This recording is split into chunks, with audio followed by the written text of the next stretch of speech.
අයිබෝන් නමවන ශ්‍රේණිය ආදරණීය දුවේ පුතේ අපි අද ඔයගොල්ලොත් එක්ක පටන් ගන්න යන්නේ ඔයගොල්ලෝගේ දෙවෙනි වාරයේ පළවෙනි පාඩම. අපි බලමු මොකක්ද මේ පාඩම කියලා. පුතේ අපිට දීලා තියෙනවා යෝගට් එකක මිල රුපියල් 30යි කියලා. යෝගට් එකක් රුපියල් 30යි. එමුනම් මම ලියන්නම් යෝගට් ගණන වැයවන මුදල් යෝගට් එක නම් රුපියල් 30යි. යෝගට් දෙක නම් 30ව දෙකක් 60යි. යෝගට් හතරක් වුණොත් 30ව හතරක් 120යි. යෝගට් හයක් වුණොත් 20ව 6ක් 30ව 6ක් 180ක්. යෝගට් 12ක් වුණොත් 30ව 12ක් 360ක්.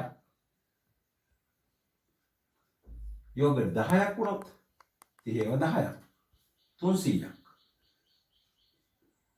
රුපියල් 300ක්. යෝගට් 5ක් වුණොත් 30ව 5ක් 150.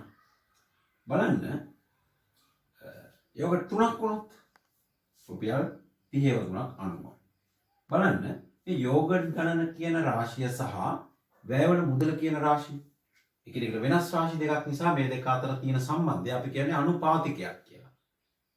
එතකොට මේ දෙක අතර තියෙන අනුපාතිකය ගත්තොත් අපිට පේනවා පළවෙනි රාශිය දෙගුණ වෙනකොට දෙවෙනි එකත් දෙගුණ වුණා. පළවෙනි රාශිය 6 ගුණයක් වෙනකොට දෙවෙනි එක 6 ගුණයක් වුණා. මේ 6 වගේ දෙගුණයක් වෙනකොට යෝගට් ගණන 180 වගේ දෙගුණයක් වුණා වැයවන මුදල. ඒ වගේම බලන්නකෝ යෝගට් ගණන 10ක් වෙනකොට වැයවන මුදල 300යි. එයින් භාගයක් වෙනකොට යෝගට් ගණන වැයවන මුදල 300න් භාගයක් 150යි. බලන්න මේ 12න් 3න් පංගුවක් 4න් පංගුවක් මේ 3යි කියන්නේ. 12න් 4න් පංගුවක් තමයි 3 කියන්නේ.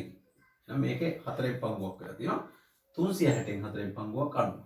දැන් ඔයාලට පේනවා මේ එකිනෙකට සම්බන්ධ රාශි දෙක අතර තියෙන සම්බන්ධය අනුපාතිකය එකක් අනුවම අනිත් එක වෙනස් වෙනවා. ඒ කියන්නේ මේක දෙගුණ වෙනකොට අනිත් එකක් දෙගුණ වෙනවා. මේක පස් ගුණයක් වුණත් අනිත් එකක් පස් ගුණයක් වෙනවා. මේක භාගයක් වුණත් 10න් භාගෙනේ 5 අනිත් එකත් භාගයක් වෙනවා.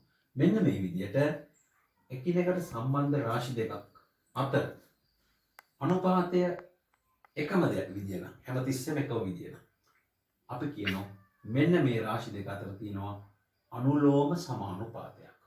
අනුලෝම සමානුපාතයක්. දෙතුනේ. අද අපේ මාතෘකාව අනුලෝම සමානුපාතය. අනුලෝම සමානුපාතය. මේ ඔබේ 9 ශ්‍රේණියේ දෙවන වාරයේ පළවෙනි පාඩම. දැන් මේක තවත් විදිහකට අපිට ඕන ගන්න පුළුවන් මේ විදිහට. බලන්න මෙතන අපි මේ රාශි යෝගට් ගණන කියන අනුපාතය ගත්තොත් 1/2යි. මිල අතර අනුපාතය 30/60යි. 30/60 කියන්නේ 1/2ම තමයි. සරල වුණාම 1/2යි. දෙවැත්තට 30 බලන්න තවත් එකක්. යෝගට් ගණන 4යි. මෙතන යෝගට් ගණන 12යි. යෝගට් සංඛ්‍යා අතර අනුපාතය 4/12. සරල කරොත් දෙපැත්තම 4ෙන් බෙදුවොත් 4 1යි 4 3යි. ඒතර බලන්නකෝ යෝගට් 4 මිල 120යි 12 මිල 360. එහෙනම් යෝගට් සංඛ්‍යා අතර අනුපාතය 4/12වත් 1/3යි. මිල අතර අනුපාතය වැයවන මුදල අතර අනුපාතය 120/360. 120/360. සරල වෙනවා බිඳුවට බිඳුව කපන 12 වරක් 1යි 12 වරක්. බලන්නකෝ එතෙන්දිත් යෝගට් සංඛ්‍යා අතර අනුපාතයටම තමයි මිල අතර අනුපාතයත් වෙනස් වෙලා තියෙන්නේ. මෙන්න මෙහෙම එක් රාශියක පද අතර අනුපාතයත් අනෙක් රාශියේ පද අතර අනුපාතයත් සමාන වෙනවා අපි කියනවා ඒ දෙක අතර අනුලෝම සමානුපාතිකයක් තියෙනවා කියලා. මෙතෙන්දී වැයවන මුදල යෝගට් ගණනට අනුලෝමව සමානුපාතිකයි. අපි බලමු පුතේ තවත් මේ ජීවිතයේ විවිධ අවස්ථා අනුලෝම සමානුපාතය භාවිතා වෙනවා. දැන් මොනවා හරි ගන්නකොට ඒ ගන්න ප්‍රමාණය සහ වැයවන මුදල අතර තියෙන අනුලෝම සමානුපාතිකය. මේ වගේ දෙයක් බලන්න.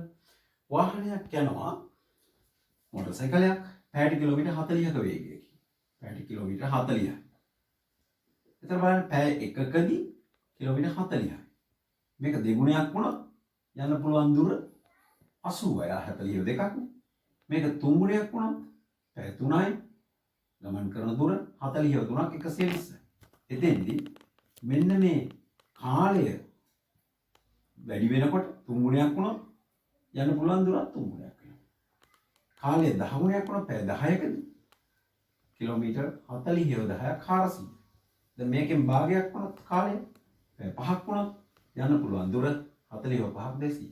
එතකොට අපි කියනවා රථයේ ගමන් කරන දුර කාලයට අනුලෝමව සමානුපාතයි. කාලයට අනුලෝමව සමානුපාතයි.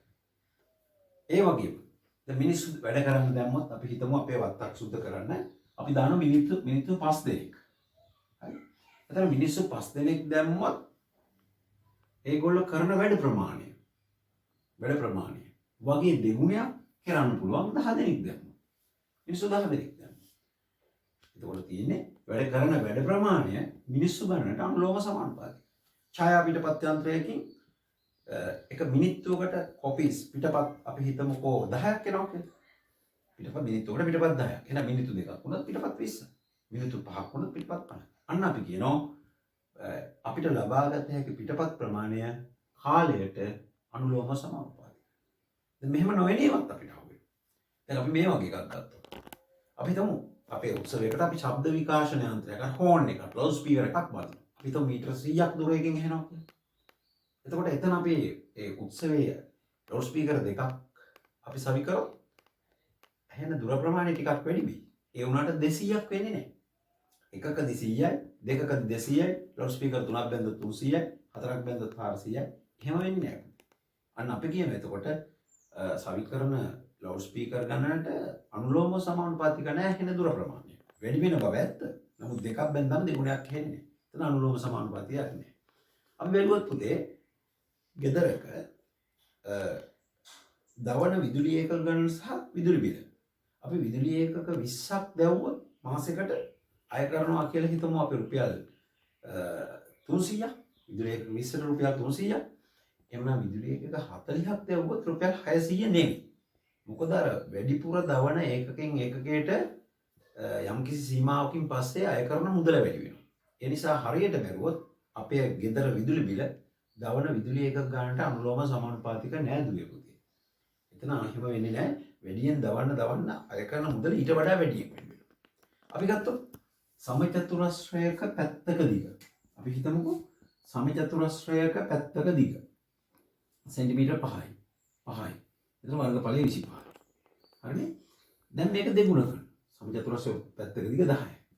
එතකොට වර්ගඵලය 10 වරක් 10 100යි. බලන්න. මේ 5 වගේ දෙගුණයක් වුණා. පැත්තක දිග දෙගුණයක් වුණා. නමුත් වර්ගඵලය 4 ගුණයක් වෙලා. 25 වගේ 4 ගුණයක්. එහෙනම් වර්ගඵලය අනුලෝම සමානුපාතික වෙන්නේ නැහැ පැත්තක දිගට. හරි? ඒ වගේම තවත් අපිට කියන්න පුළුවන් මේ වගේ එකක්. දැන් අපි අර වත්තක් එලිපෙහෙලි කරන එකම ගමු. අපි අපේ වත්ත එලිපෙහෙලි කරන මිනිස්සු 5 දෙනෙක් දැම්මොත් අපි හිතමු අපේ මිනිස්සු 5 දෙනාට යනවා කියලා දින 12ක්. මිනිස්සු 5 දෙනාට දින 12යි. එතකොට මිනිස්සු 10 දෙනෙක් දැම්මොත් පුතේ දින 6යි යන්නේ.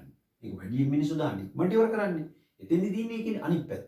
ඒ කියන්නේ මිනිස්සු වැඩි වෙනකොට ගත කරන දින ගන්න අඩු වෙනවා. ඒක ගැන අපි 10 දිගට ගන්න. අනුලෝම සමානුපාතිකයක් නම් මේ රාශිය දෙගුණ වුණොත් මේකත් දෙගුණ වෙනවා. දැන් ඔබට පැහැදිලි අනුලෝම සමානුපාතිකයක් කියන්නේ එකිනෙකට සම්බන්ධ රාශි දෙකක් ගත්තාම දුවේ පුතේ එකක් දෙගුණ වෙනකොට අනිත් එකක් දෙගුණ වෙනවා. එකක් පස් ගුණයක් වෙනකොට අනිත් එකත් පස් ගුණයක් වෙනවා. එකක් භාගයක් වෙනකොට අනිකත් භාගයක් වෙනවා. එකක් හතරෙන් පංගුවක් වෙනකොට අනිත් එකත් හතරෙන් පංගුවක්. එහෙනම් ඔයාලගේ පෙළ පොතේ පළවෙනි අභ්‍යාසය. ඒ කියන්නේ ඔබේ පෙළ පොතේ 9 ශ්‍රේණියේ ගණිතය 2 කොටසේ දෙවෙනි පිටුවේ 11 අභ්‍යාසය. දෙවෙනි පිටුවේ 11 අභ්‍යාසය 10.1 අභ්‍යාසය. දෙවෙනි පිටුව. ඒක කරන්න. හරි. ඒක කරාන් පස්සේ ඒකේ උත්තර ඔබට බලා ගන්න පුළුවන්. අපි ගන්න සලස්වනවා. ඒක සම්පූර්ණ කරාට පස්සේ අපි තවත් කොටසක් කතා කරමු.